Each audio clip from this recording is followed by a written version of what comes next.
What's up guys, my name is Ace, and today I wanted to talk about damage, and more specifically, strange damage inconsistencies, or at least apparent inconsistencies with damage. You guys might have noticed this if you're looking at the in-game stats, and then you go into the firing range, and you're just shooting the dummies and wondering why it's not displaying the values you were expecting, especially when shooting the close range target. But then on top of that, sometimes you'll notice apparent inconsistency on a shot-to-shot basis without changing your damage range at all. That's something I've seen pop up a lot. And then finally, we have REDSEC, when armor enters the equation. You guys might remember when REDSEC first came out, I did some exploration into how the armor works, and I found some trends when it comes to how much damage you deal versus armor compared to how much damage you deal versus the body.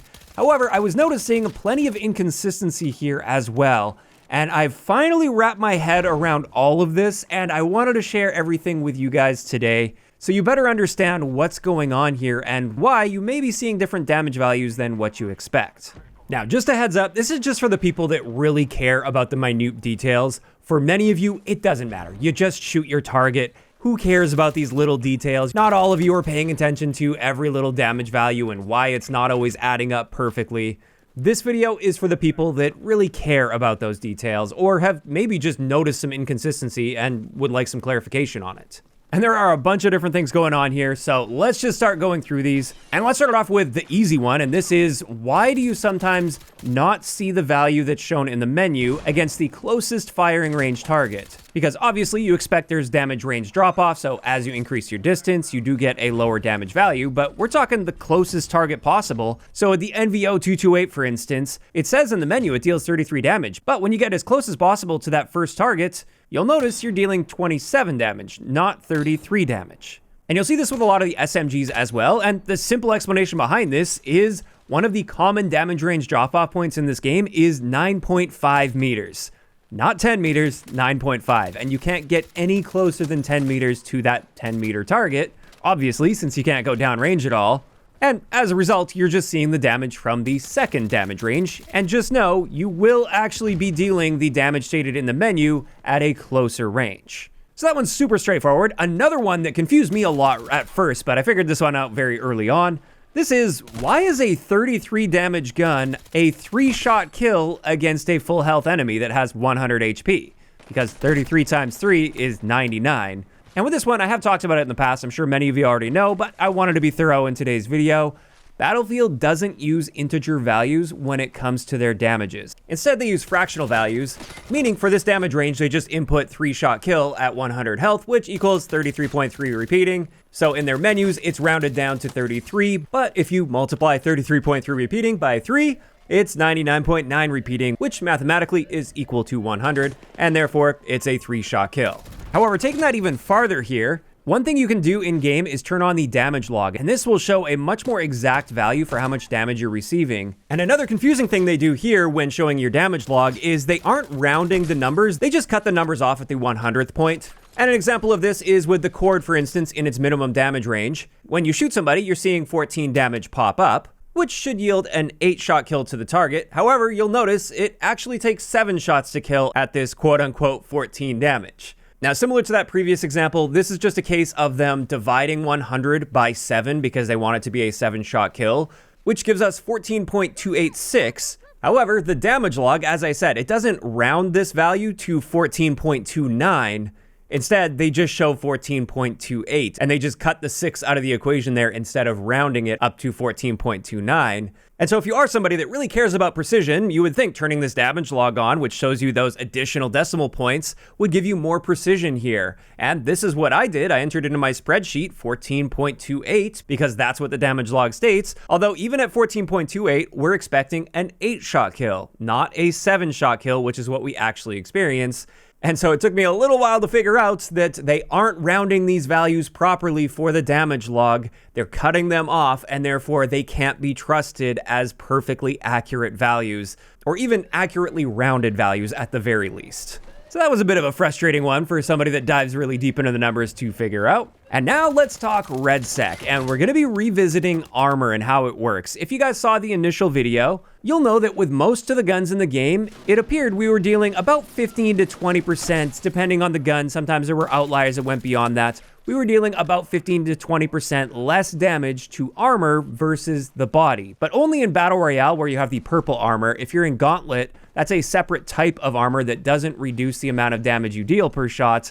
So lots of strange complexity there. Also, each armor plate gives you 40 HP rather than the often expected 50 HP out of that. So that was definitely quite strange, but the strangest part is I found several situations where it appeared players were dealing the exact same amount of damage to the armor as the body in the exact same range. So it wasn't actually reducing the amount of damage in all cases when shooting armor, and it seemed very inconsistent and almost random. However, now that armor properly works in Battlefield Portal, I was able to add it there and do some proper testing with this, because at the time we didn't have access to that. And I figured out what's going on here, and this is so unnecessarily complex. I really don't like what they're doing here, but I'll explain what I found out here with you guys. It turns out, instead of this just being a percentage reduction to the amount of damage that is dealt to armor versus health in a given damage range, what we appear to be seeing here is a roughly 10 to 20% reduction, depending on the gun, to the amount of damage we deal to the armor only in the maximum damage range, but for everything after that, there's no damage reduction. But then again, armor also has different damage range drop-off points compared to health. And I know that might sound really confusing, so here's an example graphic for you guys with the M433. With this gun against player health, in our maximum damage range, we deal 25 damage, and this extends out to about 21.5 meters. I believe it's actually technically 21.25 meters. And then to armor in its maximum damage range, we're dealing roughly 15% less damage at 21.4 damage per shot. However, you'll notice that damage range drop-off point is around 31 meters. So it drops off at a different range. And then beyond that, in the mid-range, we deal the same amount of damage to the body as we do to the armor at 20. However, once again, we have a different damage range drop-off point. We drop off to the minimum damage range at 75 meters, whereas against armor, it's 85 meters. And this just results in a lot of unnecessary complexity in my eyes, because you have those weird range windows where your damage to players has dropped off, but your damage to armor hasn't dropped off yet.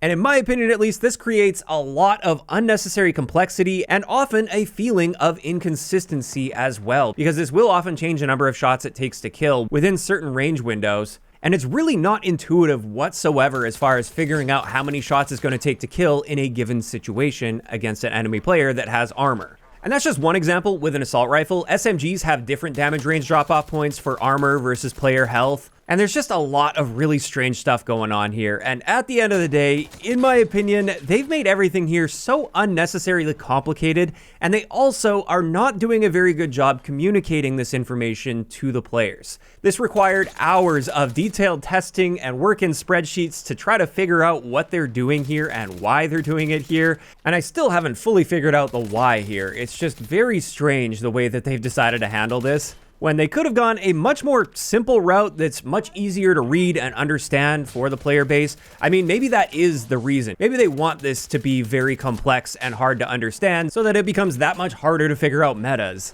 But at the end of the day, I think this just ends up creating a lot of unnecessary confusion and also a feeling of inconsistency. And something I've already been seeing crop up are accusations of skill-based damage being used in Battlefield 6. Because of these apparent damage inconsistencies, which can technically be explained, but you've got to do a whole lot of digging to figure that out, so it's much easier to just jump to a conspiracy and say this is probably what's happening instead. Is it really too much to ask to just have everything clearly displayed and easy to understand for the average person, rather than going through these lengths to just make everything so complex and hard to understand? I don't know. Those are just my thoughts on this, and this is where I want to hear from you guys in those comments down below. How are you feeling about how they handle damages and how they display damages to the players in-game as well, with it not actually properly matching what you experience in all situations? Are you like me? Are you maybe a little bit frustrated and confused as to why they would handle it in this way? Do you like the fact that it is very obscure and you kind of never know what you're going to get or why things are happening the way they are, even if you spend a ton of time doing testing to try to understand this stuff? Just let me know all of those thoughts down below. If you enjoyed the video, a like rating is always appreciated, and don't forget to subscribe for more if you haven't already. I'll talk to you guys next time.